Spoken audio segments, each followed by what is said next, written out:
So for part 2, I'm going to show you how to add some more percussion. The good thing about this promo pack is that it comes with samples.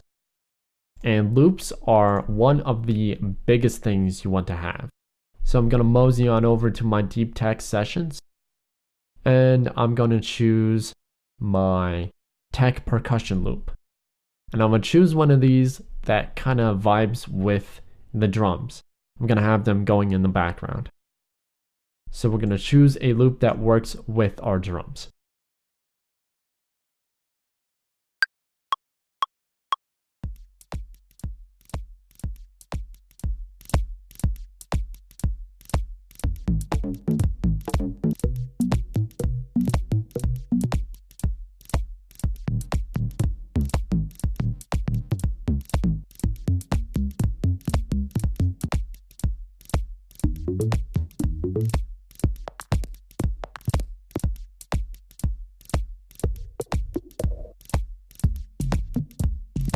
I like this number 8. So I'm going to take that number 8, drag it onto my audio track, and call this percussion loop. So I noticed some things were a little bit out of time. That's okay. You can always change the BPM to 125. And you can do that to your drums as well. Okay, so now that these have a little bit more of a little bit stretched. In fact, I'm going to just leave this at 120. It should warp correspondingly to the track, so don't need to worry about that. Okay, so this is unwarped. I'm going to hit warp, so it warps it. And for every hit that it starts with, I'm going to drop down a warp marker by double clicking. This is important because we're going to warp this to a MIDI track with all of its points, kind of like a Rex file. All right, so I'm gonna right click on the first point, and you'll see this slice to new MIDI track. It's gonna go in the transient, and it's gonna use my built-in preset. So now, I'm gonna rename this, or recolor this, because I couldn't see it. So now, I'm going to just delete my percussion track, my audio track, and I'm going to take my sustain and my decay down so we have more glitchiness with this percussion loop.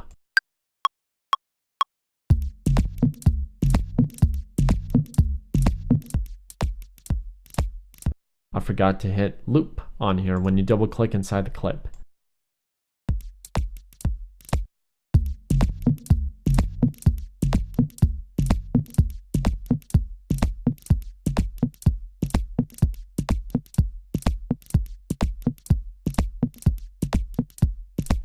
So at 215 milliseconds, and the sustain at infinity decibels. So this percussion loop is good, but I want to give it a little bit more breathing room.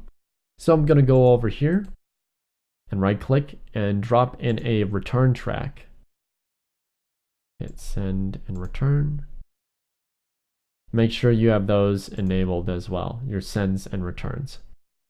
So I'm only going to be using first return, and we're going to call this reverb. There we go.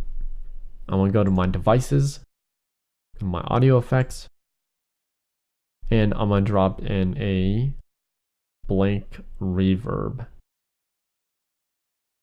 So the cool thing about a reverb is that you can give your certain tracks a little bit more wideness if they need it.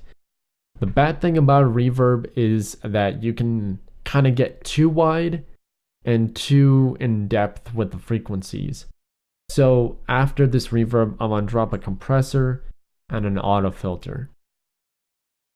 This is going to allow us to compress the signal, give a little bit more feedback of the dry wet of the reverb back into the track, and filter out some of the unwanted lows.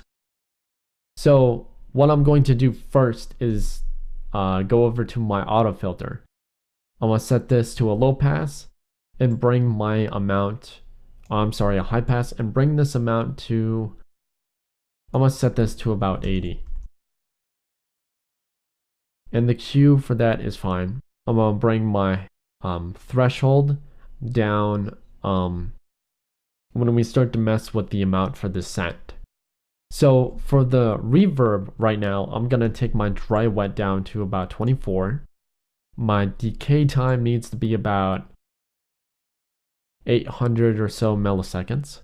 That 778 should be fine. The size needs to be about 15. Quality, I'm gonna go for high. And I'm gonna take this high cut to about 1.3 kilohertz. And for the reflect, take that down to negative 3.3 decibels. The diffuse will kind of give it some widening with the speakers. It's a little bit different to describe, but I'm gonna boost this by 3 decibels. So now when I start to add in some of the reverb, I'm gonna dial back probably the size, decay time, and dry wet as I add some of the amount for the percussion.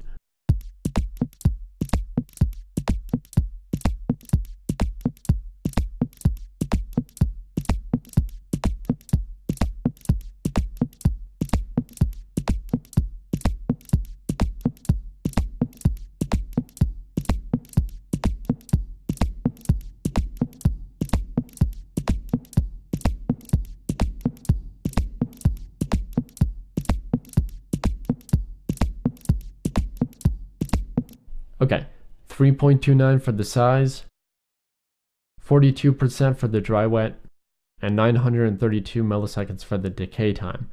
Compressor, I'm going to bring down my threshold, and we're going to have a listen to how this affects.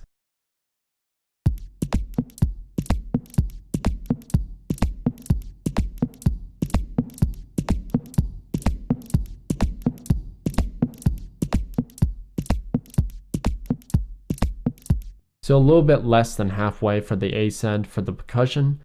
I'm going to go on over to my drums and see what type of settings we need or how much the amount for the send for the drums.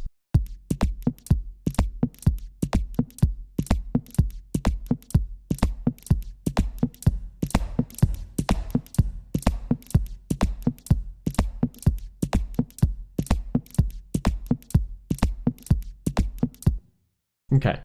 So the last and final thing that I'm going to do with my drums is that we're going to EQ it.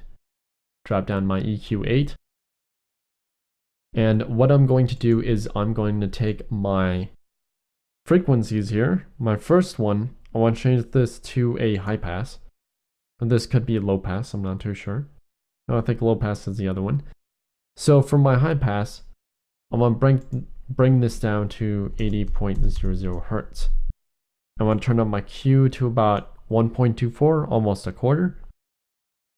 And for my 2, I'm going to just drop this down around this little middle line and bring up my Q a little bit more. I'm going to want to bring this before, just right after my first one.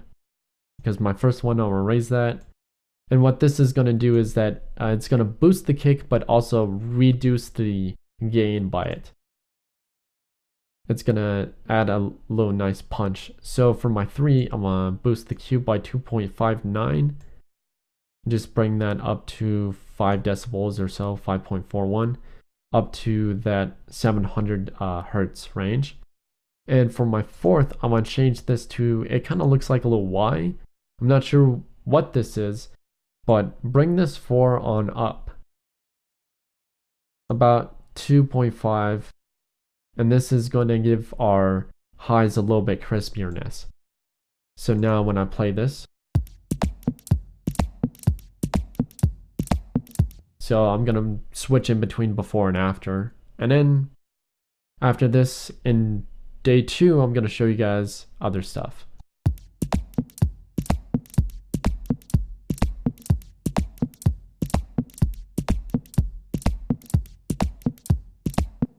So it kind of reduced some of the bass part. In day 2, I'm going to show you guys how to create a sub along with some chord stabs. So that way your drums can fully fill out. Thanks for joining me, and I'll check you guys out later in day 2. Peace.